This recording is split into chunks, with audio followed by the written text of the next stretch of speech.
Aksi sweeping puluhan mahasiswa dari HMI untuk menghentikan aktivitas pengisian BBM di sebuah SPBU Cikini, Menteng, Jakarta Pusat, dihalau oleh aparat kepolisian.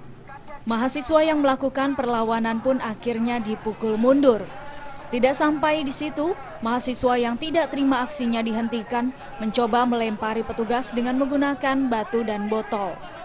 Petugas yang terpancing emosinya langsung balas menyerang mahasiswa. Hingga akhirnya para mahasiswa berhasil dipukul mundur ke dalam markas HMI. Polisi yang sudah geram dengan tindakan mahasiswa terus menyerang markas HMI. Akibatnya sejumlah kaca bangunan pun pecah.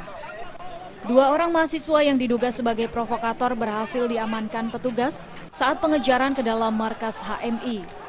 Sebelum bentrokan, mahasiswa melakukan aksi unjuk rasa, menolak kenaikan harga BBM bersubsidi sejak Sabtu malam, dengan memblokir jalan hingga membakar ban bekas di Jalan Cikini Raya.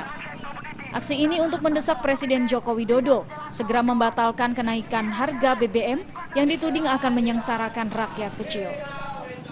Kami dari kader Himpunan Mahasiswa Islam menuntut agar pemerintah segera membatalkan kenaikan harga BBM yang sangat melukai hati rakyat Indonesia. Perlu diketahui bersama bahwa di dalam Undang-Undang Dasar itu disebutkan bahwa tanah, bumi, dan air dikuasai oleh negara. Tetapi hari ini pemerintah telah mengkhianati Undang-Undang Dasar 1945 dengan menaikkan harga BBM yang notabene sangat melukai hati rakyat Indonesia.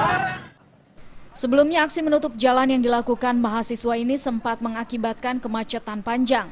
Setelah petugas kepolisian berhasil memukul mundur mahasiswa, jalan tersebut kembali dibuka dan dapat dilalui kendaraan. Dari Jakarta, Sumantri melaporkan.